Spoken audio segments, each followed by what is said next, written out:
കർത്താവിന് മഹത്വം. അല്പസമയത്തെ ദൈവവചന ചിന്തയ്ക്ക് ഒന്ന് രണ്ട് വാക്യങ്ങൾ ഒന്ന് വായിച്ച് സഹായിക്കണമെന്ന് ഓർപ്പിക്കുന്നു.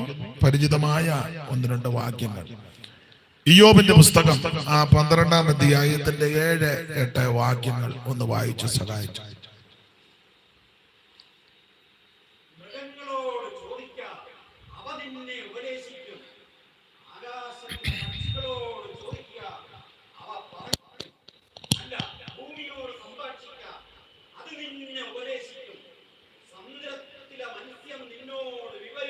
ഒരു വാക്കോടെ പ്രാർത്ഥിക്കാം. പരിശുദ്ധ പിതാവേ, നല്ല രാത്രിക്കായിട്ട് സ്തോത്രം. കൂടപ്പെട്ടിരിക്കുന്ന എല്ലാവരെയും ആശീർവദിക്കണം. പുത്രനെ മഹത്വപ്പെടുത്തുകയാണ്. കൃപ വ്യാപരിക്കണം യേശുവിൻ നാമത്തിൽ തന്നെ. ആമേൻ. വളരെ പരിചിതമായ ഒന്ന് രണ്ട് വാക്യങ്ങളാണ് ഇവിടെ പൊതുവിൽ വായിച്ചു കേട്ടത്. എല്ലാ ഭാഗങ്ങളും വിശദീകരിച്ച് പറയുന്നില്ല. ചില ചിന്തകൾ പറഞ്ഞ് വേഗത്തിൽ ഇരിക്കാം. ഇയ്യോബിന്റെ പുസ്തകം 12-ാം അധ്യായത്തിന്റെ 7-8 വാക്യങ്ങൾ. മൃഗങ്ങളോട് ചോദിക്കാം, അവ നിന്നെ ഉപദേശിക്കും. ആകാശത്തിലെ പക്ഷികളോട് ചോദിക്കാം, അവ പറഞ്ഞു തരും. അല്ല, ഭൂമിയോട് സംഭാഷിക്കാം, അത് നിന്നെ ഉപദേശിക്കും. സമുദ്രത്തിലെ മത്സ്യം നിന്നോട് വിവരിച്ചു. മൃഗം, പക്ഷി, ഭൂമി, സമുദ്രത്തിലെ മത്സ്യം, ഇതിൽ നിന്നെല്ലാം ധാരാളം കാര്യങ്ങൾ സൂക്ഷ്മമായി നോക്കിയാൽ, ചിന്തിച്ചാൽ പഠിക്കാനുണ്ട്. ഇതിന്റെ പശ്ചാത്തല ഭാഗത്തേക്കൊന്നും പോകുന്നില്ല.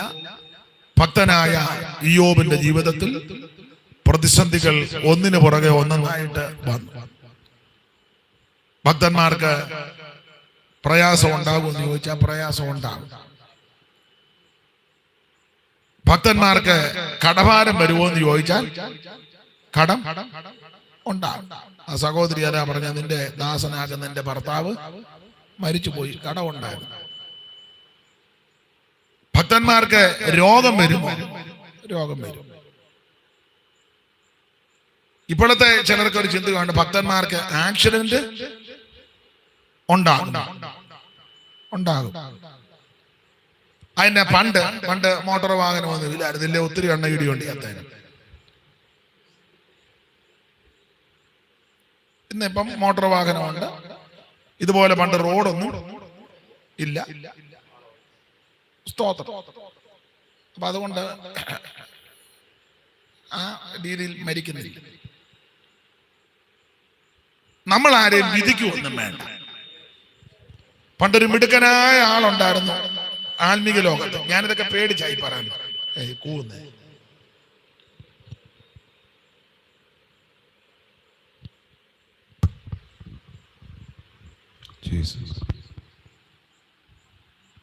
അപ്പൊ ശ്രദ്ധിക്കുക,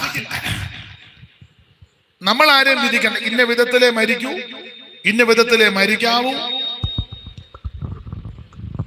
ഇന്ന പ്രായത്തിലേ മരിക്കാവൂ ഒന്നും ആരും വിധിക്കരുത്. ആർക്ക് എന്ത് എങ്ങനെ വരുന്നെന്ന് ആർക്കും അറിയത്തില്ല. മകറി ആവശ്യമില്ലാത്ത ബോധക്കേടൊന്നും വിളിച്ച് പറയരുത്. പണ്ട് പ്രഗത്ഭനായ ഒരു വലിയ കൺവെൻഷൻ പ്രാസംഗികനും കേരളക്കരയെ കിടിലം കൊള്ളിച്ച ആളാണ്.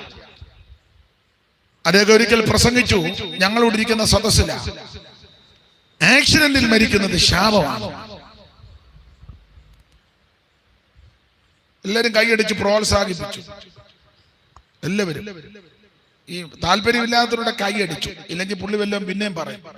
അങ്ങനെ ആണല്ലോ നമ്മുടെ പെന്തിക്കോസില്. താല്പര്യമില്ലാത്തവരെ കൊണ്ടും കൈയടിപ്പിക്കും. ചില പറയത്തില്ല, ഒരിക്കൽ കൂടി സ്തുതിച്ചാട്ടെ. നമുക്ക് സ്തുതിക്കേണ്ട കാര്യമൊന്നും ആ സന്ദർഭത്തിൽ ഇല്ല. വെടലയായി പറഞ്ഞത്. പിന്നെ എല്ലാവരും സ്തുതിക്കുമ്പോൾ നമ്മൾ സ്തുതിച്ചില്ലേ പറയും പുള്ളി ആത്മീയനല്ലെന്ന് പറയും. അത് പേടിച്ച് ചിലര് കൈപ്പൊക്കും. ചില ഇപ്പോഴത്തെ സൂക്കാടുകാരെ കണ്ടിട്ട് അടുത്തിരിക്കുന്നവർക്കെല്ലാം കൈ കൊടുത്താട്ടെ, അങ്ങോട്ടും ഇങ്ങോട്ടും നോക്കി ചിരിച്ചാട്ടെ. ഇയാൾക്ക് പറയേണ്ടത് പറഞ്ഞേച്ചങ്ങ് പോയാ പോലെ.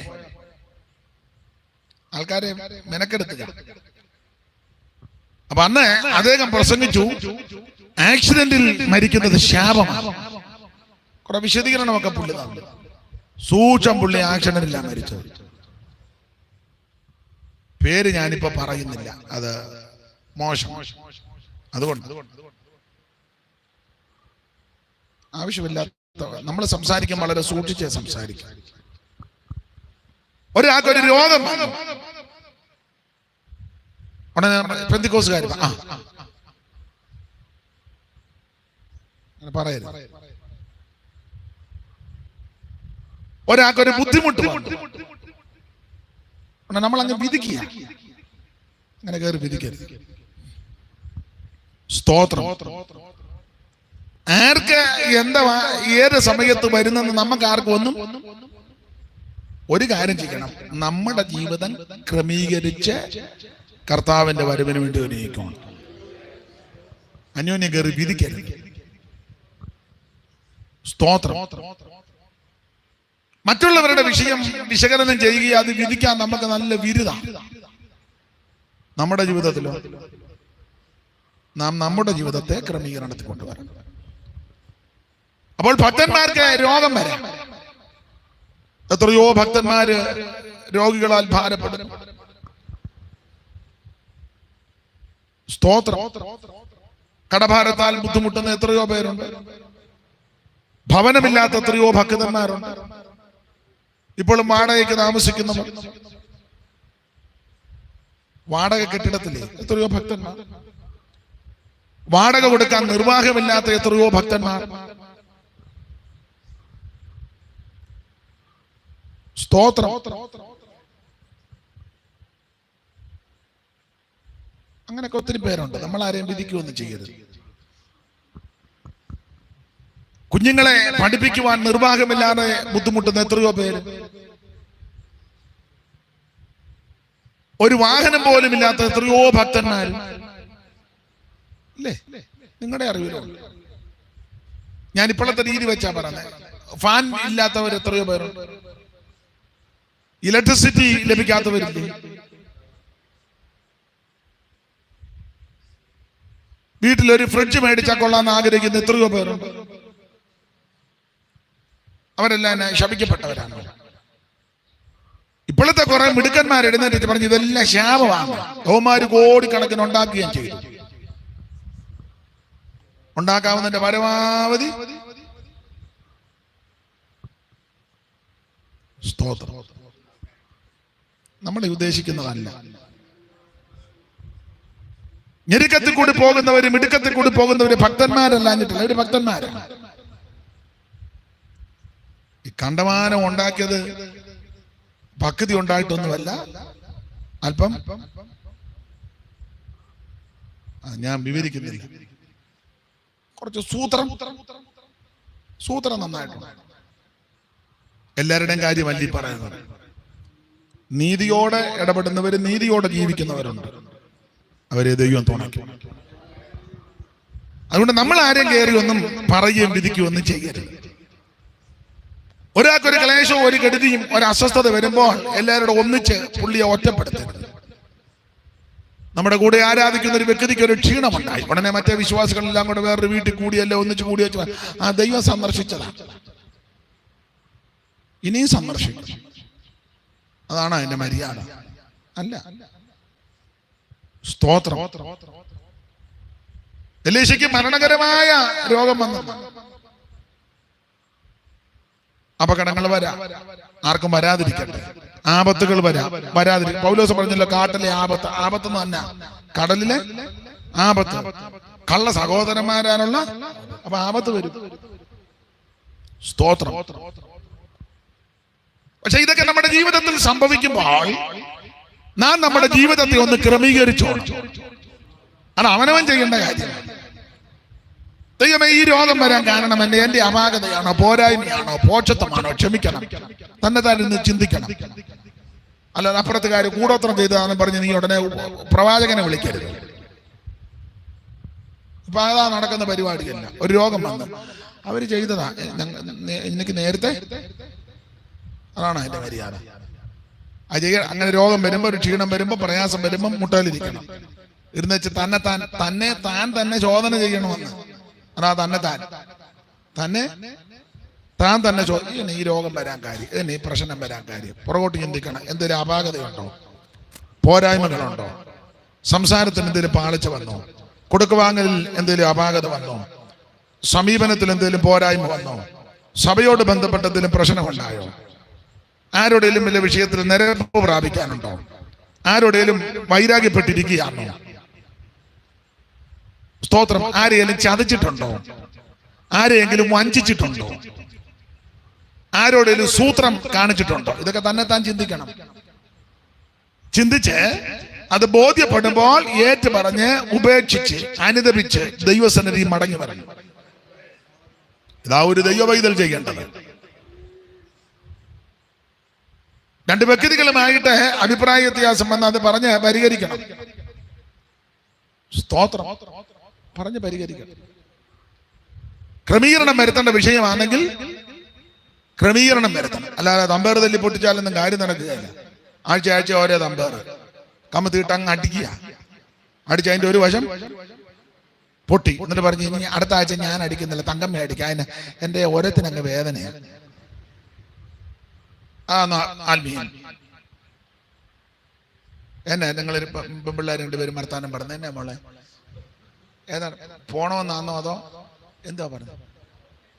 വെള്ളം ഇത് ഇത്രയും കേട്ടപ്പോഴേ വെള്ളം കുടിയാന്നോ? ചൂടെ കഴിയട്ടെ എന്നിട്ട് കുടിക്കാം.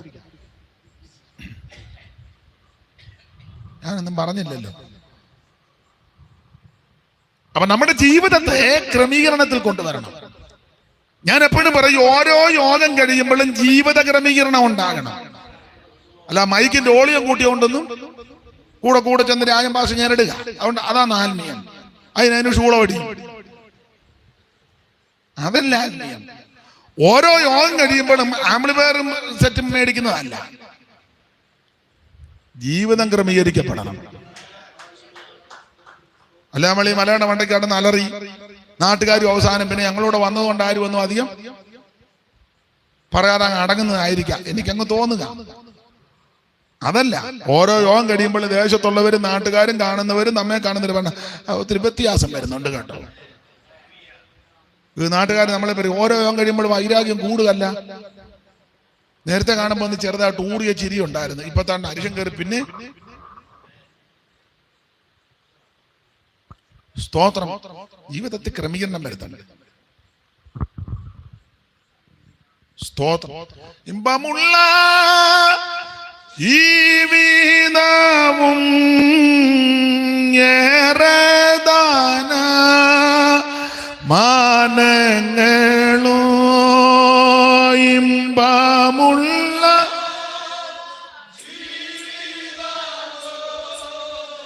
ഏറെദാന മാനങ്ങളോ തുമ്പമറ്റ സൗഖ്യങ്ങളും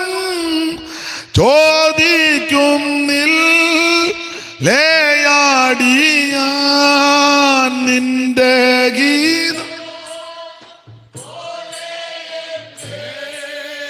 നിത്യം നടത്തിടണ ഓ നിന്റെ ഗീതം പോൽ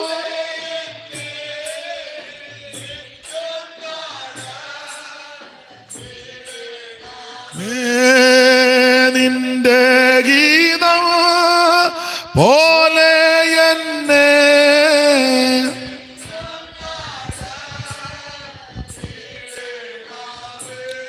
അപ്പോൾ ഭക്തന്മാരുടെ ജീവിതത്തിൽ പലവിധ പ്രതിസന്ധികൾ വരും. അതിനൊരു ഉദാഹരണമായി യോബ്. വീട്ടിൽ മരണം നടന്നു ഉണ്ടാകും. സാമ്പത്തിക ബുദ്ധിമുട്ട്, അതല്ലേ മൃഗസമ്പത്ത് മുഴുവൻ സമ്പത്ത് മുഴുവൻ പോയി. ആളപായം, സാമ്പത്തിക പ്രതിസന്ധി, ശാരീരിക ക്ലേശം, അടി തൊട്ട് മുടി വരെ സുഖമില്ല. ഇതൊക്കെ ദൃഷ്ടാന്തമായിട്ട് നമുക്ക് തന്നിരിക്കുക. ചെല്ലു വന്നിരിക്കും, നിങ്ങൾ പെന്തിക്കോസിൽ പോയിട്ട് പിന്നെ രോഗമാണ്. അതിന് പെന്തിക്കോസിൽ പോയ ആർക്കും രോഗം വരികയല്ലേ? പെന്തിക്കോസിൽ ചെന്നത് വേറെ ശരീരമായിട്ടല്ലല്ലോ, ഈ ശരീരത്തോടാ പെന്തിക്കോസിൽ രക്ഷിക്കപ്പെട്ടെന്നല്ല ഉള്ളത്. അല്ല പെന്തിക്കോസിൽ പോയപ്പോൾ വേറൊരു ശരീരമായിട്ട് ചെന്നത് ശരീരം മരിക്കുന്നത് വരെ ഇതാ, അല്ലെങ്കിൽ കാകളം ധനിക്കുന്നത് വരെ. അത് കഴിയുമ്പോൾ രൂപാന്തരം, അന്നേരം പിന്നെ രോഗമൊന്നുമില്ല. ഈ താഴ്ചയുള്ള ശരീരം മഹത്വമുള്ള ശരീരത്തോട് അതുവരെ രോഗമൊക്കെ ഉണ്ടാകും. ചെല്ലു പറഞ്ഞ നിങ്ങൾ പെന്തിക്കോസ് പോയിട്ട് പിന്നെ രോഗമാണ്. പെന്തിക്കോസ് പേർക്കാർക്ക് പെന്തിക്കോസിലാ കൂടുതൽ രോഗികള്. യോടി പ്രാർത്ഥിക്കാന്ന് പറയുമ്പോ മുഴുവൻ ഇടിച്ചു തള്ളി മുന്നോട്ട് വരികയല്ലേ. അപ്പോ എനിക്ക് മനസ്സിലായി.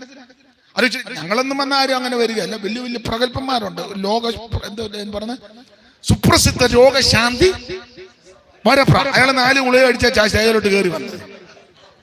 അവിടെ ബാഗ് തപ്പിയാ കാണുക 8 തരത്തിലെ പ്രഷറിന്റെ, കൊളസ്ട്രോളിന്റെ, ഷുഗറിന്റെ, BPLയോ പ്രഷറിന്റെ. പിന്നെ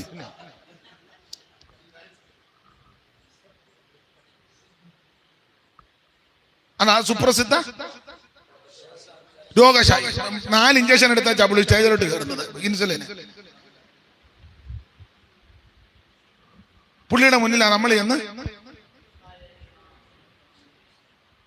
അപ്പൊ കൂടുതലും രോഗം പെന്തിക്കോസിലാന്ന എന്റെ വാദം. അതിന് കാരണം കൂടെ പറയാം. ഈ കടിക്കുന്നതെല്ലാം വിഷവാ. ചന്തയിൽ നിന്ന് മേടിക്കുന്നത് മിക്കതും കരിയാപ്പില ഊരിയെടുത്ത് വിഷം അടിച്ച് നല്ല കണക്കിനാ കൊണ്ട് തന്നേക്കുന്നത്. സ്തോത്രം. അതുകൊണ്ട് ഇപ്പൊ ചിലരെ ഞങ്ങളുമൊക്കെ ചെയ്യും, മഞ്ഞളും ഉപ്പും കൂടെ കലക്കി വെള്ളത്തിൽ കലക്കി പച്ചക്കറി കൊണ്ടുവന്ന് അതിനകത്ത് കുറഞ്ഞ 1 മണിക്കൂറെങ്കിലും മുക്കിയിടും. എന്നാലും വിഷമാ. കഴിക്കുന്നതെല്ലാം വിഷമാണ്, ശ്വസിക്കുന്നതെല്ലാം വിഷമല്ലേ. ടൗണിലോട്ടിറങ്ങി ഈ വണ്ടിയുടെ വാഹനത്തിന്റെ എല്ലാം പോകുകയും എല്ലാം കാർബൺ ഡൈ ഓക്സൈഡ് മുഴുവൻ എല്ലാം വിഷമാണ്. അപ്പൊ അതുകൊണ്ട് ഈ വിഷമയമാണ്, അന്തരീക്ഷം മുഴുവൻ വിഷമയമാണ്. അപ്പൊ അതുകൊണ്ട് രോഗം വരാം. പൂർണ്ണമായിട്ട് വിടുതൽ കിട്ടുന്നത് യേശുവിന്റെ വരവിലാണ്. പുത്തനാകും ശരീരത്തെ, പുത്തനാകും ശരീരത്തെ ദത്തം ചെയ്യും നായകൻ, ദത്തം ചെയ്യും നായകൻ. മംഗളം മംഗളമായി നീ വാഴും നമ്മളെല്ലാരും. മംഗളം മംഗളമായി നീ വാഴും നമ്മളെല്ലാരും. മംഗളം. ഒരു പുത്തൻ ശരീരം നമുക്ക് ലഭിക്കും. അപ്പോൾ അതുവരെ ഇനി ശരീരത്തിൽ രോഗങ്ങൾ ഉണ്ടാകാം. സ്തോത്രം. കടഭാരങ്ങൾ വരാം. പല പല ബുദ്ധിമുട്ടുകളല്ലേ. കുഞ്ഞുങ്ങളെ പഠിപ്പിക്കണം, പ്രാരാബ്ധമുണ്ട്. ചിലപ്പോ അതിഥികൾ വീട്ടിൽ വന്നെന്ന് വരിക്കും.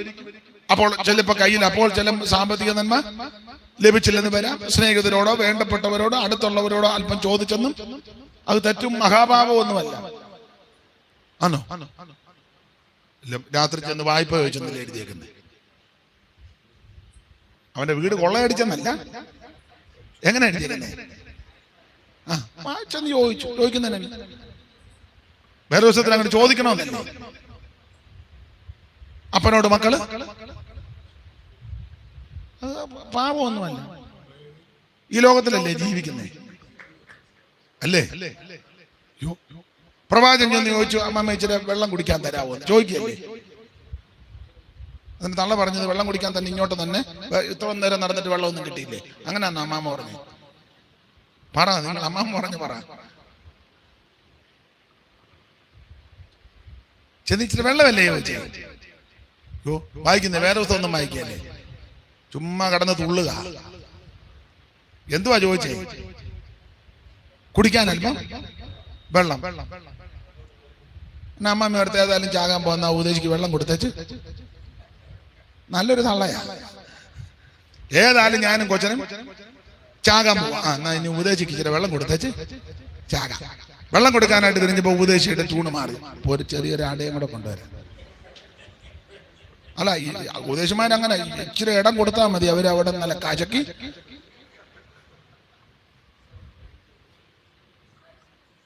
ഒരു നേരം വീട്ടിൽ കയറി കൊടുത്തതാ. പിന്നെ പുള്ളി കൂടെ കൂടെ പോകുമ്പോ അവിടെ കയറുക. അവരുടെ മര്യാദയ്ക്ക് ഒരു നേരം കയറ്റി നിങ്ങൾ വായിക്കും, വേറെ ദിവസം വായിക്കല്ലേ. അവരുടെ മര്യാദയ്ക്ക് വഴി പോയപ്പോ കൂടെ കയറ്റി ഭക്ഷണമൊക്കെ അങ്ങനെ അതായത് നല്ല ലാക്ക് ലൂക്കാച്ചെന്ന് പറഞ്ഞ പോലെ പിന്നെ കൂടെ ഒക്കെ പോകുമ്പോഴെല്ലാം നേരെ അങ്ങോട്ടങ്ങ്. പക്ഷെ ദോഷമൊന്നും വന്നില്ല. മറുവശമുണ്ട്. വിശുദ്ധനായ ഭക്തനായ അഭിഷിക്തൻ നിന്റെ വീട്ടിൽ കാലുകുത്തിക്കാൻ നിനക്ക് നിന്നെ സന്തതിക്കും അനുഗ്രഹമാണ്. പിന്നെ മറുവശം ദൈവമക്കളോട് പറയാ, കൊള്ളക്കാരനെ കയറ്റി താമസിപ്പിക്കരുത്. കൊള്ളക്കാരന്മാർ അടിയെ ചെത്തിക്കൊണ്ട് പോകുന്നുണ്ട്. അതുകൊണ്ട് കുറച്ചൊക്കെ വിവേചിച്ചോണം. സ്തോത്രം. നന്നായിട്ട് മറ്റ് കൃപാവരമൊന്നും കിട്ടിയില്ലെങ്കിലും ദൈവത്തോടെ കർത്താവ് വ്യക്തികളെ വിവേചിപ്പാനുള്ള കൃപ എനിക്ക് തരണം. സ്ഥലവും പേരും പറയത്തില്ല. ഞങ്ങളുടെ ഒരു പയ്യൻ പറഞ്ഞു, മമ്മി എനിക്ക് ഈ കറുത്ത പാന്റും വെളുത്ത ഷർട്ട് ഇടുന്നവരെ പേടിയാണ്. അവൻ വേറൊരു വിഷയത്തിലാ പറഞ്ഞത്. ഞാൻ കുറ്റമായിട്ട് പറഞ്ഞതല്ല, വേറൊരു വിഷയം നടന്നു, അതിന്റെ വെളിച്ചത്തിൽ അവൻ പറഞ്ഞതാ. പക്ഷേ ജീവിക്കുന്ന വിശുദ്ധന്മാരും പരമാർത്ഥതയോടെ കർത്താവിനെ ശുശ്രൂഷിക്കുന്നവരുണ്ട്, ഉണ്മയോടെ ദൈവത്തെ ആരാധിക്കുന്നവരുണ്ട്. അവരെ ബഹുമാനിക്കുന്നവർക്കും ആദരിക്കുന്നവർക്കും ഒരു ദോഷവും വരികയില്ല. വിശുദ്ധന്മാരെ ശുശ്രൂഷിക്കുന്നതിനാൽ തന്റെ നാമത്തോട് കാണിച്ച സ്നേഹം മറന്നു കളയുവാൻ നമ്മുടെ ദൈവം അനീതിയുള്ള ദൈവമല്ല. സ്തോത്രം. അപ്പോൾ ഭക്തന്മാർക്ക് ബുദ്ധിമുട്ടുണ്ടാകും, ഞെരുക്കം വരാം. അപ്പൊ വീട്ടിൽ ആളപായം വന്നു, മരണം നടക്കും. നിങ്ങൾ പെന്തിക്കോസിൽ പോയിട്ട് പിന്നെ ഈ മരണം നടക്കും. പെന്തിക്കോസിൽ പോയാൽ മരണം നടക്കില്ലേ? മരണം ഉണ്ടാകും. കുടുംബക്കാരും ചാർച്ചക്കാരും ചോദിക്കാൻ, വലിയ കാര്യത്തിന് പെന്തിക്കോസിൽ പോയിട്ട് ഇപ്പൊ എങ്ങനെയായി ആള് മരിച്ചു, ഞങ്ങൾ അടക്കും, പാസ് വരും. അതാ മറുപടി പറയണ്ടേ. വെച്ചോണ്ടിരിക്കാൻ പറ്റുമോ? അടക്കും. ഭാഗ്യം കൂടെ പറയണം, ഞങ്ങൾക്ക് പ്രത്യാശയുണ്ട്, അടക്കി ഇടുകയല്ല, ഇത് ഉയർക്കും. അതുകൂടെ ചേർന്ന് പറയണം. സ്തോത്രം. കടഭാരം ഉണ്ടാകും. സ്തോത്രം. ഇതൊക്കെ ഇതിനകത്തുള്ള ഇയ്യോബിന്റെ ജീവിതത്തിൽ തന്നെ സംഭവിച്ചു. സാമ്പത്തിക ബുദ്ധിമുട്ട്, സമ്പത്ത് മുഴുവൻ തകർത്തു, ആളപായം, പിള്ളേര് മൊത്തം ചത്തു, ശാരീരിക പീഡ, അടി തൊട്ട് മുടി വരെ സുഖമില്ല, ചൊറിയും പരുക്കും. സ്തോത്രം. ഓട്ടകഷണം എടുത്ത് ഇങ്ങനെ ഇരുന്ന് ചോരണ്ട്. ഒടുവിൽ എനിക്ക് ആ സഹോദരിയോട് ബഹുമാനം, ഒടുവിലാ പുള്ളിക്കാരി പറഞ്ഞത്. അതുവരെയും പുള്ളിക്കാരിയും സഹിച്ചു തന്നു. കഴിവിന്റെ പരമാവധി അവർ നോക്കി എങ്ങനെയും പിടിച്ചു നിൽക്കാൻ പറ്റുമോ. ഒടുവിൽ അവർ പറഞ്ഞു, ഇനിയെങ്കിലും തള്ളി പറയാന്. അന്നേരം പുള്ളി പറഞ്ഞ കാര്യം നമുക്കറിയാം. സ്നേഹിതന്മാരെല്ലാം ദ്വേഷിച്ചു, എല്ലാവരും ദ്വേഷിച്ചു. 2-3 സ്നേഹിതന്മാരുണ്ട്. അവരെ അയ്യോബിന്റെ കൂടെ സഹതപിപ്പാനും പ്രാർത്ഥിക്കാനും ഒക്കെ പോകാന്ന് പറഞ്ഞു ഒത്തു. പ്രാർത്ഥിക്കാനായി അവർ വന്നെങ്കിലും ഇവിടുത്തെ സാഹചര്യം കണ്ടപ്പോൾ എല്ലാം പാരയായിരുന്നു. പ്രാർത്ഥിക്കാനാ വന്നെങ്കിലും അന്തരീക്ഷം പരുവക്കാടാന്ന് കണ്ടപ്പോ എല്ലാം മൊത്തം പാരയാ. ഈ നമ്മളോർക്കരുത് പ്രാർത്ഥിക്കാൻ വരുന്നവരെല്ലാം പ്രാർത്ഥിക്കാനാണ്, അതിൽ മിക്കതും പാരയാണ്. നമ്മളോർക്കുന്ന കണ്ണടച്ചിരിക്കുമ്പോൾ പ്രാർത്ഥിക്കാൻ, അവൻ നല്ല പാര വെച്ചോണ്ടിരിക്കുക. നമുക്കിത് അറിയത്തില്ല. പ്രാർത്ഥിക്കുന്ന സമയത്തും നല്ല ടോർപ്പുട വെക്കും. നമ്മളൊക്കെ കണ്ണുപടച്ച് ഇടയ്ക്കിടയ്ക്ക് ഇങ്ങനെ മറിയുന്നത് പ്രാർത്ഥിക്കാന്നാണ്. കുരുക്കി ചിന്തിക്കുക. അപ്പൊ ഈ 3 സ്നേഹിതന്മാര് പ്രാർത്ഥിക്കാൻ വന്നതാ. ഇവര് അവസാനം പാര. ഇയ്യോബിന്റെ 3 സ്നേഹിതന്മാർ അങ്ങനല്ലേ? 2:11 ഒന്ന് വായിച്ചേ ഉറക്കെ.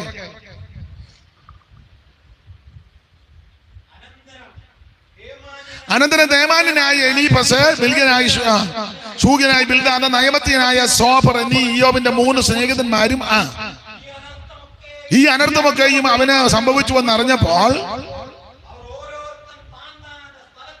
അവർ ഓരോരുത്തർ താന്താന്റെ സ്ഥലത്ത് നിന്ന് പുറപ്പെട്ട് അവനോടുകൂടെ സഹതപിപ്പാനും അവനെ പറഞ്ഞ് ഇങ്ങനെ പറഞ്ഞു. അപ്പൊ അവനെ നമുക്ക് ആശ്വസിപ്പിക്കണം, പുള്ളിയുടെ കൂടെ നമുക്ക് കുറച്ചു നേരം ഇരിക്കും. ഇതൊക്കെ നല്ല ചിന്തയോടാ പറഞ്ഞത്. പക്ഷെ വന്നു കഴിഞ്ഞെല്ലാം ടോർപ്പിടുകയായിരുന്നു. സ്തോത്രം. ഒരുത്തൻ വന്ന് ചോദിച്ചു, നേരുള്ളവർ മുടിഞ്ഞു പോയത് എവിടാന്ന്? എന്തിനാ ഒത്തിരി പണം? ഒരുത്തൻ വന്ന് ചോദിച്ചു, പിള്ളേരെല്ലാം ക്ലിയർ ആയിരുന്നേ, പെര വീണിയാകുമായിരുന്നു.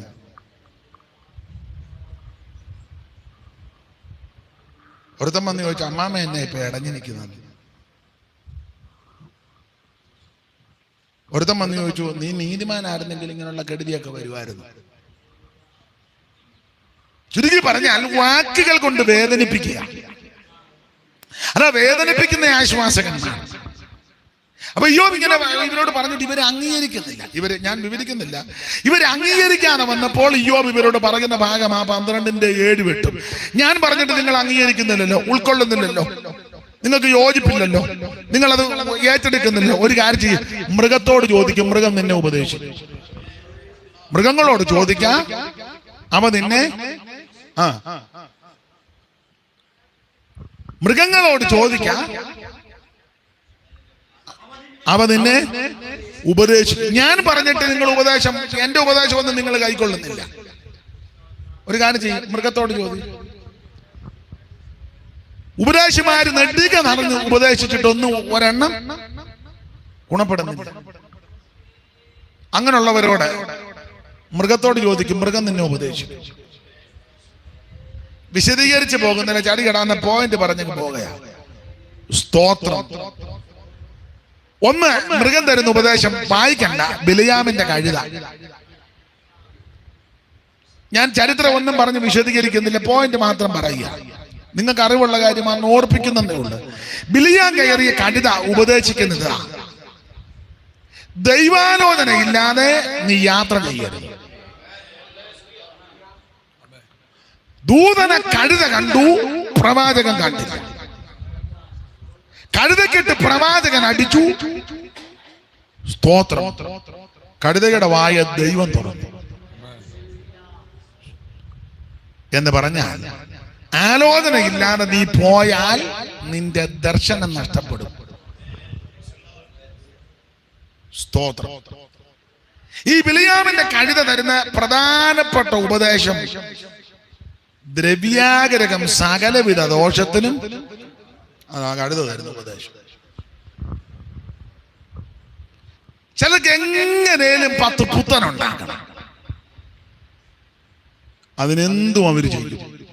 സഹോദരനെ ഒറ്റിക്കൊടുക്കും, സ്വന്തം സഹോദരന് കുതികാല് വെക്കും, അപ്പനെ അമ്മയും വീട്ടിൽ നിന്ന് വേണേ ഇറക്കി വിടും, കള്ളസാക്ഷി പറയും. ഇപ്പൊ അങ്ങനെയൊക്കെയല്ലേ? സ്തോത്രം.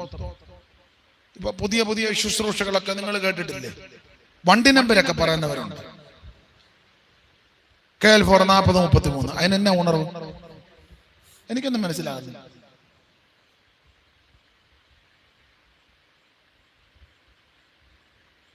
ചുരുക്കി പറഞ്ഞ അവരെ മോട്ടോർ വാഹന പ്രകാരം കേസെടുക്കണം, അല്ലെ അവിടെ അങ്ങനെ ജോലി മേടിച്ചു കൊടുക്കണം. ഉണ്ട് വണ്ടിയെ വന്നവൻ അന്തം പിടിക്കുക, എന്റെ വണ്ടി നമ്പർ എടാ വിഡി. അവന്റെ ശിങ്കിടി നേരത്തെ അങ്ങോട്ട് മൊബൈലിൽ കൊടുത്തിട്ടുണ്ട്, നിന്റെ വണ്ടി നമ്പർ. പാർക്ക് ചെയ്തപ്പോഴാണ് പറഞ്ഞ് 30-48 അങ്ങോട്ട് വരുന്ന മാർക്ക് ചെയ്തിട്ടുണ്ടെന്ന്. എന്നാ മറ്റവനുണ്ടെന്ന് കണ്ണടച്ച് വെച്ച് ഇടയ്ക്കിടയ്ക്ക് ഇപ്പം സ്റ്റേജിലൊക്കെ ഇരുന്ന് മൊബൈൽ നോക്കുന്നവരുണ്ടല്ലോ, നമ്മൾ ഓർക്കും വാക്യം തപ്പുക, ചുമ്മാതാ. നീ ഇത് കണ്ട് ഇളകരുത്. സ്തോത്രം. ഇത് കണ്ട് ഇളകരുത്. ഇതിനകത്തൊക്കെ ഒത്തിരി സൂത്രങ്ങളുണ്ടെന്ന്. പേര് ഇപ്പൊ എല്ലാം പേര് വെളിപ്പെടുത്തുക. ആരിലും ചെന്ന ഉടനെ പറയുന്നതെല്ലാം നമ്മുടെ നാട്ടിലെ പേര്. എന്നാ ചൈനക്കാരുടെ 5-6 പേര് പറ. അതിന് ചൈനക്കാർക്ക് പേരില്ലേ?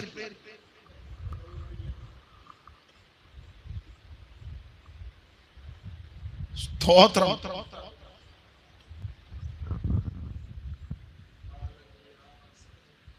ആട്ടെ, ഞാൻ ആ ഭാഗത്ത് എങ്ങനെയും 10 പുത്തനുണ്ടാക്കണം. ദ്രവ്യാഗ്രഹം.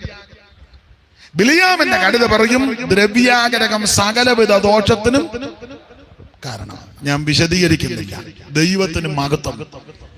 എന്നെ കേൾക്കുന്ന പ്രിയരെ, കർത്താവ് എന്തേലും തന്നാൽ അനുഭവിച്ചോണം. സൂത്രവും തട്ടിപ്പോന്നും കാണിക്കരുത്. പ്രവാചകന്റെ ഗതി അറിയാമല്ലോ. സംഭവിച്ചത്. ബാരാക്ക് കൊടുത്ത വെള്ളിയും പൊന്നുമൊക്കെ ഏറ്റെടുത്തു, കിട്ടി. പക്ഷെ അന്ത്യം കൂടെ നോക്കിക്കോണം. സ്തോത്രം.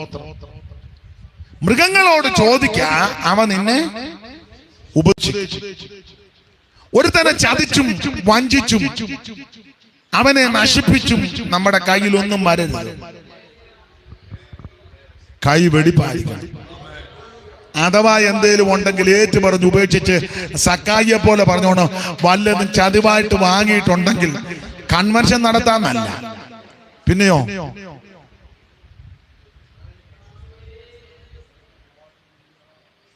ജീവിതത്തിൽ അപാകതകൾ വരാം.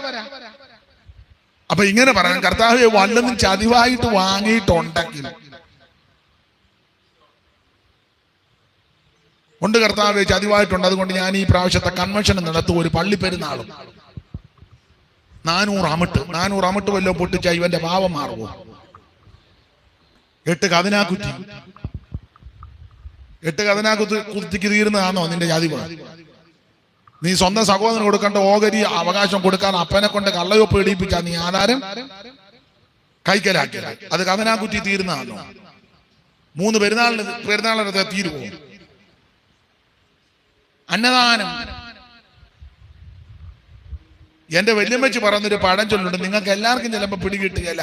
പഴയ ആൾക്കാർക്ക്, ഞങ്ങളുടെ കുട്ടനാട് സൈഡിലുള്ളവർക്ക് അല്ലെങ്കിൽ സെൻട്രൽ ട്രാവൻകൂറിലുള്ളവർക്ക് ചിലപ്പോൾ തിരിഞ്ഞെന്ന് വരാം, ഇവിടെയും ചിലർക്ക് മനസ്സിലായെന്ന് വരാം. വല്യമ്മച്ചി പറഞ്ഞൊരു ഡയലോഗാണ്, എടാ സന്തതി ഇരിക്കെ ധർമ്മം ഊട്ടിയ ഊട്ടുപരയ്ക്ക് തീ പിടിക്കുമെന്ന്. സന്തതി ഇരിക്കെ ധർമ്മം ഊട്ടിയ ഊട്ടുപരയ്ക്ക് എന്ന് പറയുന്നത് സ്വന്തം മക്കള് വിശന്നിരിക്കുക, അന്നേരം അപ്പറെ പർണശാല കെട്ടി ഊട്ട് നടത്തുക, ആ ഊട്ടുപര കത്തിപ്പോകും. സ്തോത്രം, സ്തോത്രം. കൈവെടിപ്പായിരിക്കണം. വെടിപ്പുള്ള കൈയും നിർമ്മല ഹൃദയവും, വ്യാജത്തിന് മനസ്സും വെക്കരുത്. നമ്മുടെ ബുദ്ധിമുട്ടുകളും ഞെരുക്കങ്ങൾ വരുമ്പോ ചിലപ്പോ ചോദിക്കും, അത് ന്യായം, മാന്യതയാണ്. ചോദിച്ചിട്ട് സൂത്രം ഒപ്പിച്ചൊന്നും അല്ലെ ചിലര് നമുക്ക് തരും സോമനസാണ്, അതൊന്നും തെറ്റല്ല. ഒരുത്തനെ ചതിച്ച് വഞ്ചിച്ച് കുടിയിലിറക്കി, പിള്ളേരുടെ ഭാഷ പറഞ്ഞ അവനെ കുപ്പിയിലിറക്കി, അങ്ങനെ ഇറക്കിയാ നീയും മേടിക്കും, നിന്റെ സന്തതി മേടിക്കും. കർത്താവ് വരാൻ താമസിച്ചാൽ നിന്റെ സന്തതിയുടെ സന്തതി മേടിക്കും. ചുരുക്കി പറഞ്ഞാൽ ബാക്കി ഞാൻ പറയുന്നില്ല. ഭയത്തോടെ ദൈവത്തെ സേവിച്ചോ. സക്കായി പറഞ്ഞ പോലെ എപ്പോഴും പറഞ്ഞോണം, കർത്താവ് വല്ലതും ചതിവായിട്ടുണ്ടെങ്കിൽ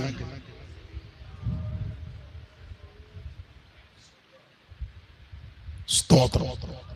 മൃഗങ്ങളോട് ചോദിക്കാൻ, അവ നിന്നെ ഉപദേശിക്കും. സ്തോത്രം, സ്തോത്രം, സ്തോത്രം. ഈ ചിലര് മേടിച്ചു കഴിഞ്ഞാൽ മേടിച്ചില്ലെന്ന് മുഖത്ത് നോക്കി പറയുന്നവർ അങ്ങനെയാണ്. ഞാൻ എപ്പം മേടിച്ചു കേട്ടുക, എപ്പം മേടിച്ചപ്പോ തമ്പരാൻ പറയും താമസിക്കാതെ മേടിക്കും. മേടി എന്തെങ്കിലും പറയാം, കുഴപ്പമില്ല ബാബു നീ താമസിക്കാതെ അല്ല, താമസിക്കാതെ മേടിക്കും. താമസിക്കാതെ എനിക്കറിയാം, സ്ഥലവും ഒന്നും പേര് ഞാൻ പറയത്തില്ല, കാരണം വെറുതെ എന്തിനാ ആലോക്യം. ഗൾഫിൽ കിടന്നൊരുത്തൻ കഷ്ടപ്പെട്ടുണ്ടാക്കി അവന്റെ കാശ് കൊണ്ട് വസ്തു മേടിക്കാനായിട്ട് കൊണ്ട് കൊടുത്തു. അവൻ മരുഭൂമി കിടന്ന് കഷ്ടപ്പെട്ടുണ്ടാക്കിയ കാശ്, അതിന്റെ 10-18 ലക്ഷം രൂപ. വസ്തു കൊടുക്കാന്ന് പറഞ്ഞ് അവന് വസ്തു കൊടുത്തില്ല. അവൻ ആ സമയത്ത് എഴുതിക്കാൻ പറ്റിയില്ല. എല്ലാത്തിനും ന്യായമില്ലേ? അതുകൊണ്ട് തരുന്നില്ല. ഇത് ശുഭമാകുമോ? നിയമം ചിലപ്പോ അങ്ങനെ ആയിരിക്കും, നിയമം അങ്ങനെ ആയിരിക്കും. കറക്റ്റ് ടൈമിൽ മനസാക്ഷിയില്ലേ? സ്വർഗീയ കോടതിയില്ലേ? അവന്റെ സാഹചര്യം കൊണ്ട് ചിലപ്പോ ഒത്തില്ല. ചെയ്യേണ്ട കാര്യം, നിനക്കത് മേടിക്കാൻ പൈസ ഉണ്ടോ? ബാക്കി ഇല്ല, എന്നാ നിന്റെ പൈസ ഇവിടെ അതല്ലേ എന്റെ ന്യായം. അതൊരു വലിയ കീർവാണം അടിക്കുക. എന്നിട്ട് പറയാം മേടിക്കാമെങ്കിൽ മേടിച്ചോളാം, നിന്റെ സന്തതിക്ക് ഗുണം വരുമോ? ഗുണം വരുമോ? അവര് ചിലപ്പോ ലൈവിലുണ്ടായിരിക്കും, ഗുണമാകട്ടെ.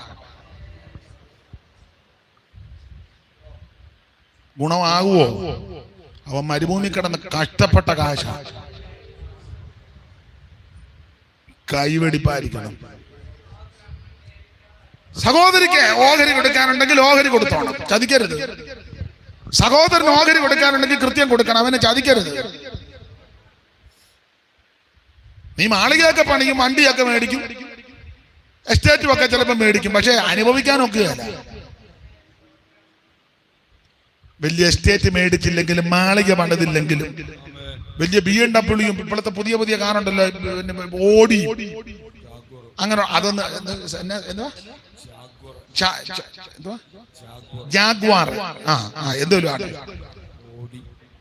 ചാക്കോ പാട്ടയോ ഒന്നും മേടിക്കാൻ ഒത്തില്ലെങ്കിലും നിനക്ക് ചിലപ്പോ ഒരു ഉന്തുവണ്ടിയേ ഉള്ളു മതി, ഒരു ചെറ്റക്കുടില്ല മതി, 4 പ്ലേറ്റ് ഒന്നും കാണുകയില്ല, അലൂമിനിയം പാത്രമാ മതി. പക്ഷെ നിന്റെ കൈ വെടിപ്പാണോ?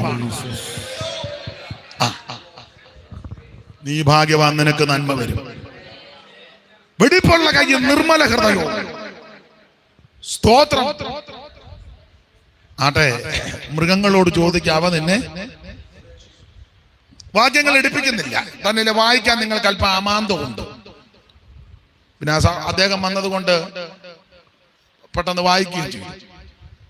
അദ്ദേഹം വന്നില്ലായിരുന്നു എന്ന് കാണായിരുന്നു. അപ്പൊ ശ്രദ്ധിക്കുക, മൃഗങ്ങളോട് ചോദിക്കാവ നിന്നെ. ബിലിയാമിന്റെ കടുത പറയും, ദ്രവ്യാഗ്രഹം സകലവിധ ദോഷത്തിനും. ഒരിക്കലും പ്രവാചകൻ ഇങ്ങനെ നടന്നു പോകുക. അപ്പൊ പിള്ളേരെല്ലാം കൂടെ മൊട്ടത്തലയാ കേറി.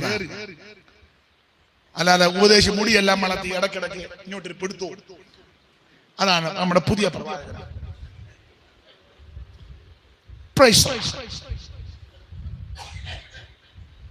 ഗ്ലോറി മുടിയ അതിനാ പ്രവാചകൻ. ഇപ്പോഴത്തെ കുറെ പ്രവാചകന്മാരുണ്ട്, മുടിയെല്ലാം വളർത്തി ഇടയ്ക്കിടയ്ക്കും പ്രസംഗത്തിനിടെ ഒരു തട്ട. ചിലക്ക് ഇത് കാണുന്ന ചൊല്ലി പറയും, ഈ പ്രവാചകൻ മൊട്ടത്തലയാ, അതുകൊണ്ടാ മൊട്ടത്തലയാ എന്ന് പറഞ്ഞ മുടിയെല്ലാം വെട്ടിച്ച് വീറും വൃത്തിയായിട്ടാണ് നടക്കുന്നത്. അപ്പൊ പിള്ളേർക്ക് ഇത് കണ്ടപ്പോ ഒരു പിള്ളേരുടെ ശൈലിയിൽ ഇഷ്ടപ്പെടുന്നില്ല എന്ന് പറഞ്ഞ പുള്ളി ഇപ്പോഴൊരു പേര് പറയല്ല, ഇപ്പോഴത്തെ വേറൊരു പേരാ ഇപ്പോഴത്തെ പിള്ളേരുടെ സെറ്റിന്.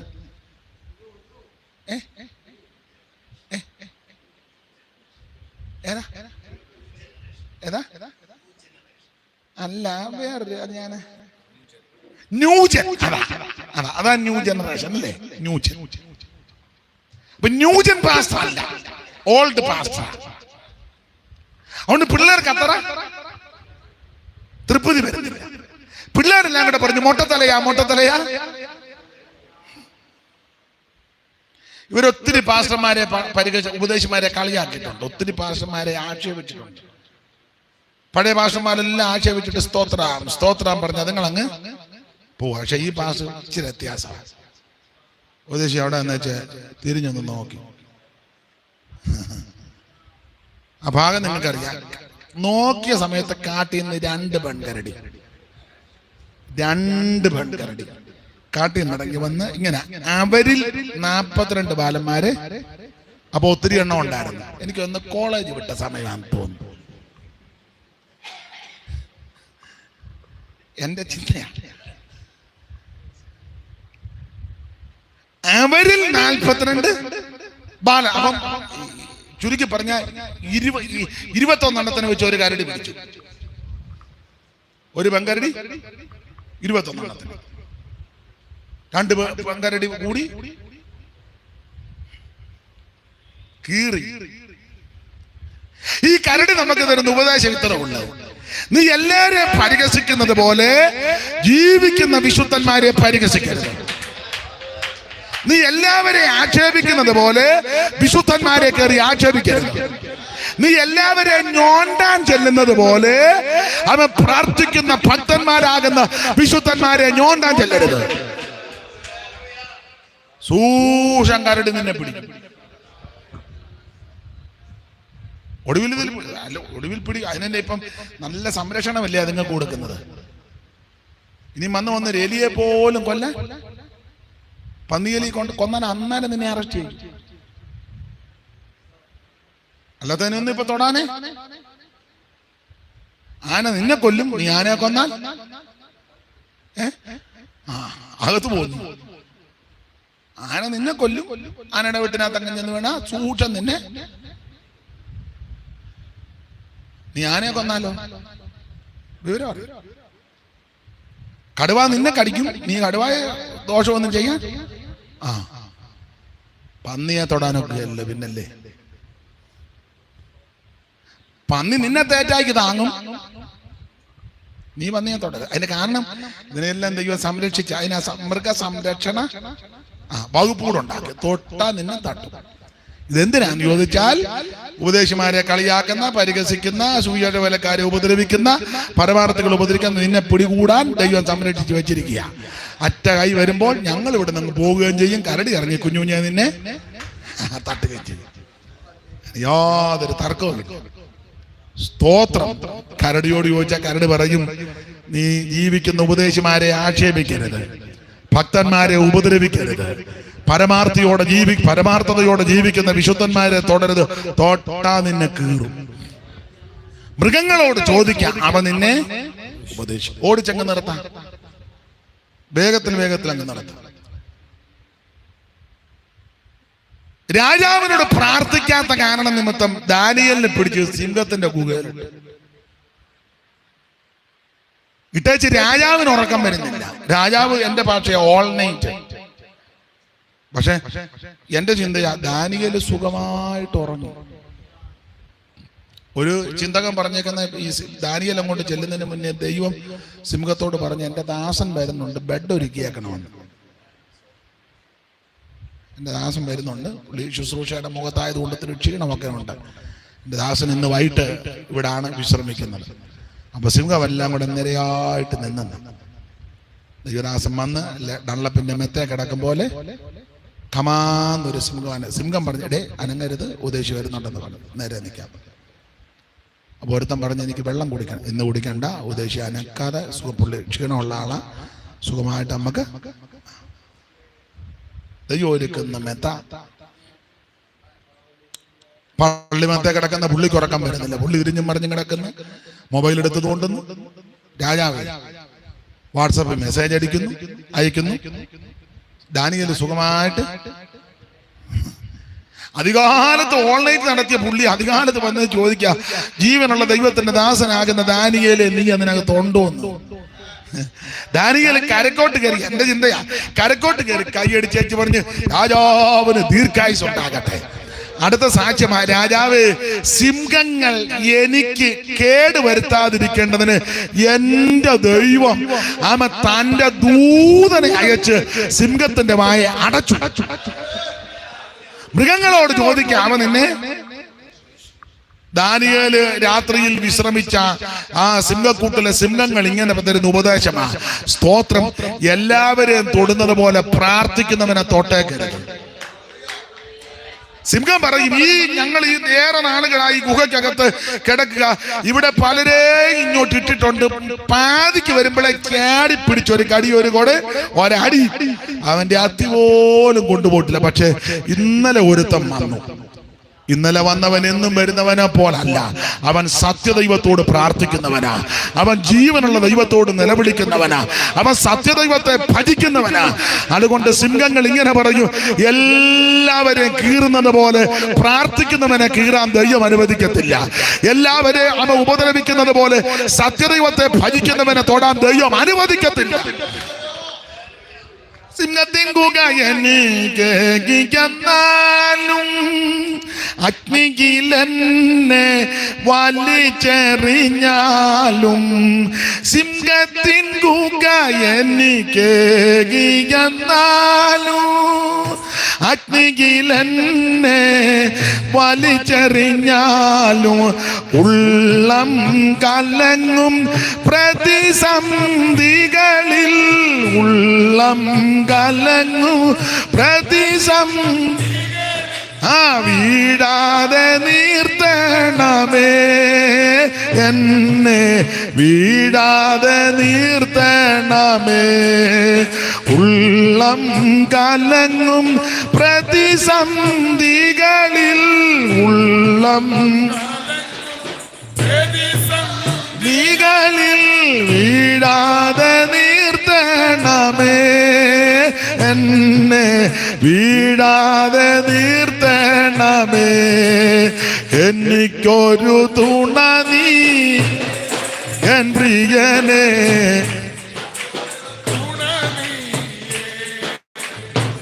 എനിക്കൊരു തുണ നീയേ എൻ പ്രിയനെ ഓ ദുരിതമും നിറയും ഈ മരുവിലെ വാസത്തിൽ ദുരിതം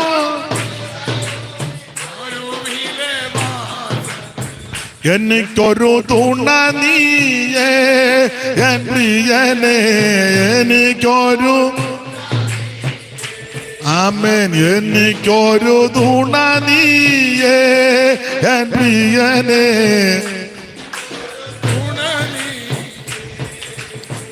ഇണയില്ല കൂറും പ്രാവു പോൽ ഞരങ്ങുന്നു പ്രിയനെ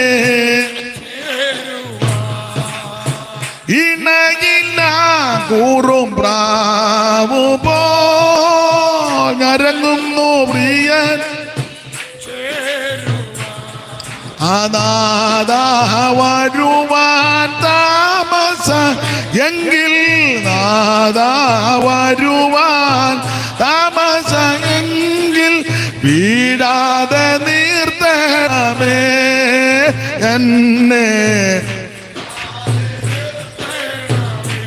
ഓ നാദാ വരുവാൻ താമസ എങ്കിൽ നാദാ വരുവാൻ താമസ എങ്കിൽ വീഴാതെ നീർത്തണമേ എന്നെ വീഴാതെ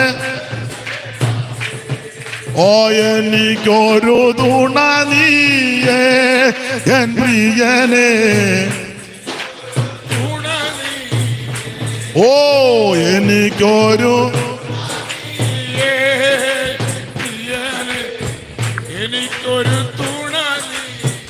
കരമുയർത്ത് ദൈവത്തിന് മഹത്വം കൊടുക്ക്. മൃഗങ്ങളോട് ചോദിക്കാമ നിന്നെ ദാനിയേലിൽ കിടന്ന സിംഹക്കൂട്ടി കിടന്ന ആ സിംഹങ്ങൾ പറയും അവൻ പ്രാർത്ഥിക്കുന്നവനെ തൊടാൻ ദൈവം അനുവദിക്കത്തില്ല. എന്റെ ഭാഷ പറഞ്ഞ സിംഹം പറയാം അവനെ മണപ്പിക്കാൻ പോലും ദൈവം എന്നല്ലേ അവനെ തൊടുന്നത്. അവനെ മണപ്പിക്കാൻ പോലും ദൈവം നല്ല ഡള്ളപ്പിന്റെ മെത്ത പോലൊരു കേച്ച് സിംഹം പറഞ്ഞു ആ ഉദ്ദേശി എന്നാ പോയാട്ടെ. രാജാവിന് ഉറക്കം വന്നില്ല. സ്തോത്രം. എന്റെ ഭാഷ പറഞ്ഞ മെത്തയുള്ള രാജാവ് ഉറങ്ങിയില്ല, മെത്തയില്ലാത്ത ദാനിയേല്. നമ്മളോർക്കുന്ന നല്ല മെത്ത മേടിച്ച കൊച്ചായിന് ഉറങ്ങുക എന്നാണോ? മെത്ത മേടിച്ച് സൈഡിൽ ചാരി വെച്ചിട്ട് പുള്ളി കാഞ്ഞിരപ്പലയുടെ പലയക്കെട്ടില് വൈദ്യുതി പറഞ്ഞ ഒരു കാരണവശാലും കൊച്ചായൻ ആ മെത്ത അന്നാ ഈ മഹാഭാവി മെത്തയെടുത്ത് കിടക്കാൻ നോക്കുന്നവന് കൊടുക്കൂ. അതുമില്ല. 8 10 മെത്ത ആരി വെച്ചിരിക്കുക ഇവനോട്ട് കിടക്കാനും മേല. എടാ മഹാഭാവി എന്നാ കിടക്കാവുന്നവനെടുത്താ മെത്ത കൊടുക്ക്. അതൊട്ടിവൻ സ്തോത്രം. അല്ല ഓരോന്നിന്റെ ഗതികേടാ ഞാനീ പറഞ്ഞു. സ്തോത്രം. പ്രാർത്ഥിക്കുന്നവനെ തൊടാൻ ദൈവം അനുവദിക്കത്തില്ല. മൃഗങ്ങളോട് ചോദിക്കാൻ അവ നിന്നെ. കർത്താവ് ഒരിക്കൽ ശിഷ്യന്മാരോട് വിളിച്ചു പറഞ്ഞു നിങ്ങൾ എതിരെയുള്ള ആ ഗ്രാമത്തിലോട്ട് ചെയ്യണം. അവിടെ ആരും കയറാത്തൊരു കഴുത കാണും, കെട്ടിയിട്ടിരിക്കുക, അഴിച്ചോണ്ടിഞ്ഞ്. ആരെങ്കിലും ചോദിക്കുകയാണെ പറയണം കർത്താവിന് ഇതിനെ കൊണ്ട്. ശിഷ്യന്മാരോട് ചെന്ന് കട്ടഴിച്ചോണ്ടിഞ്ഞ് വന്നു. കർത്താവ് ശിഷ്യന്മാരതിന്റെ മേളിൽ തുണിയൊക്കെ ഇട്ട് വീതികളിലുമെല്ലാം യേശു ഇതിന്റെ മുകളിലോട്ട് കയറി. അത് പ്രവചനം നിറവേറിയ വാക്യങ്ങൾ എടുപ്പിക്കണ്ടല്ലോ, നിങ്ങൾക്കറിയാം. സ്തോത്രം. കർത്താവ് കഴുത കുട്ടിയുടെ പുറത്ത് കയറി, കഴുതയുടെ പുറത്ത് കയറി യെരൂശലേം ദേവാലയത്തിലോട്ട് വരും. വല്ല വൃക്ഷക്കൊമ്പുകളും ഈന്തപ്പനയുടെ മടലും ഓലയെല്ലാം വെട്ടി വീതിയെല്ലാം അലങ്കരിച്ച് കഴുത ഇതിന്റെ പുറത്തുകൂടെ ഇന്ന് വരെ പോകാത്ത പാത കഴുതയ്ക്ക് ഒരുങ്ങി. ഇന്ന് വരെയും കണ്ട ആട്ടുന്നവരെല്ലാം കഴുതയും കൂടെ നോക്കിയായി ബഹുമാനിക്കുന്നത്. കാരണം യേശു ഇതിന്റെ മുകളിലുണ്ട്. നീ യേശുവിന് ഇരിക്കാൻ ഇടം കൊടുത്താൽ നിനക്ക് മാന്യത ഉണ്ടാകും. അതാണ് ഈ കഴുത തരുന്ന ഉപദേശം. അവിടെ കെട്ടിക്കിട്ടപ്പോ ആരേലും വന്ന് മാനിച്ചിട്ടുണ്ടോ? ഒരു തുണി തന്നിട്ടില്ല, ഒരു ഗ്ലാസ് വെള്ളം തന്നിട്ടില്ല, ആരും വന്ന് ഗവനിച്ചിട്ടും ഇല്ല. പക്ഷെ അവിടുന്ന് കെട്ടടിച്ച പഴയ കെട്ടടിക്കണം. നേരത്തെ കെട്ടിയിട്ട സ്ഥലത്ത് നിന്ന് ഇനി പോരണം. കെട്ടുമുട്ടി കടന്നു വെച്ച് മാന്യത കിട്ടണമെന്ന് പറഞ്ഞ് കറങ്ങിയ കെട്ടിന്റെ അവിടെ കിടന്ന് കറങ്ങാന്നല്ലാതെ അതിന് ഏഴ് കറക്കം കറങ്ങി. ആണ്ടോടാണ്ട് അവിടെ കിടന്ന് കഴുത കറങ്ങുന്നതല്ല, ആരും മൈൻഡ് ചെയ്യാൻ. അവസാനം ഒരു വെടിയും ഒരു കൊടയോ ഒരു നടയോ ഒരു പുകയും കണ്ട് കഥനാക്കുറ്റിൽ തീർന്ന് നിന്നെ ആരും മൈൻഡ് ചെയ്യില്ല. പക്ഷെ യേശു ഈ കഴുതയുടെ പുറത്തേക്ക് കയറി എല്ലാവരും മാനിക്കും. നിനക്കാരേലും പച്ചവെള്ളം തരുന്നെങ്കിൽ, 10 രൂപ തരുന്നെങ്കിൽ, ഇരിക്കാൻ ഒരു കസേര തരുന്നെങ്കിൽ നമ്മുടെ മാന്യതയല്ല യേശു ഉള്ളത് കൊണ്ടാണ്. യേശു ക്രിസ്തുവിനെ നിരക്ഷിതാവായി സ്വീകരിച്ചത് കൊണ്ടാണ്. Praise the Lord. ഈ കഴുത പറയും, യേശുവിനിരിക്കാൻ ഇടം കൊടുത്താൽ, നീ യേശുവിനെ ചുമന്നാൽ, യേശുവിനെ വഹിച്ചാൽ, സ്തോത്രം, നീ ഉദ്ദേശിക്കാത്ത വഴികളിൽ കൂടി ദൈവം നിന്നെ നടത്തും. ഇപ്പോഴത്തെ ഒരു പുതിയ പാട്ടാണ്. എനിക്ക് ആ പാട്ട് ഇഷ്ടമാണ്. പുതിയ പാട്ടെല്ലാം ഇഷ്ടക്കേടാന്ന് പറയത്തില്ല, പുതിയതല്ല, എന്നാൽ അത് നല്ല വരിക. അർഹിക്കാത്ത നന്മകളും എന്നിക്കേകിടും. അപ്പൊ ചുരുക്കി പറഞ്ഞാൽ മത്തായി 21 പറഞ്ഞിരിക്കുന്ന ഈ കഴുത പാടാൻ അവസരം കിട്ടുകയാണെങ്കിൽ, അപ്പൊ നിങ്ങൾ കഴുത പാടുമോ? പിന്നെ കഴുത സംസാരിച്ചല്ലോ, പിന്നെ കഴുത പാടുന്നില്ല. ട്യൂണുള്ള കഴുതയാണെങ്കിൽ ഇന്നെങ്ങാനും ആയിരുന്നു കഴുതയ്ക്ക് പറയുക, കഴുത സാക്ഷി പറയാൻ പറഞ്ഞ ഈ കഴുത ഈ പാട്ടായിരിക്കും പാടാൻ കൂടുതലും സാധ്യത. അതുകൊണ്ട് കഴുത ഇവിടെ വന്നിട്ടില്ലല്ലോ, നമുക്കെല്ലാം കൂടെ പാടാം. നമ്മൾ ഒരു കാലത്ത് കഴുതയായിരുന്നല്ലോ. യേശു കയറിയത് കൊണ്ടിരിക്കുവോ? യേശുവിനിരിക്കാൻ ഇടം കൊടുത്തത് കൊണ്ടല്ലോ. അതുകൊണ്ട് പാടാം. അർഹിക്കാത്ത നന്മകളും എന്നിക്കേകിടും.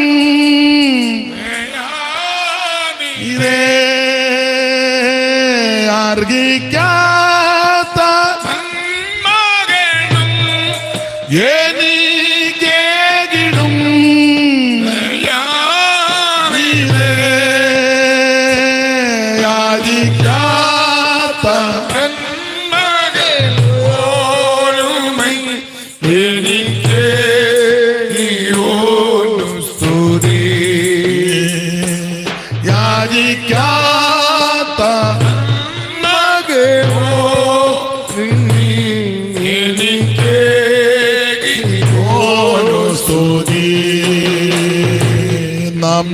നന്ദിയോടെ ഞാൻ സ്തുതി പാടിടും എന്റെ യേശുനാഥാ.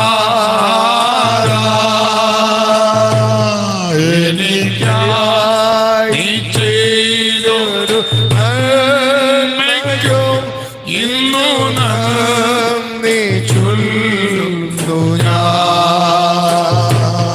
എനിക്കായി ചെയ്തൊരു നന്മയ്ക്കും ഇന്നു നന്ദി ചൊല്ലുന്നു ഞാൻ.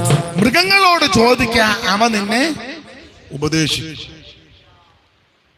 ആകാശത്തിലെ പക്ഷികളോട്, എല്ലാ ഭാഗവും എടുക്കുന്നില്ല, ആകാശത്തിലെ പക്ഷികളോട് ചോദിക്കാൻ അവ പറഞ്ഞു തരും. സ്തോത്രം. എല്ലാ ഭാഗവും എടുത്ത് നന്നായിട്ട് വിവരിച്ച് പറഞ്ഞാൽ കൊള്ളാന്നുണ്ട്, അതിന് മുതിരുന്നില്ല. സ്തോത്രം. ആണ്ടാ നോഹ വെള്ളം ഇറങ്ങിയോന്നറിയാൻ ഒരു മലങ്കാക്കയെ പറത്തു വിട്ടു. വെള്ളം പറ്റിയോന്നറിയാൻ മലങ്കാക്കയെ പറ്റി ഇരിക്കുന്ന വന്നും പോയി നിന്നു വന്നു.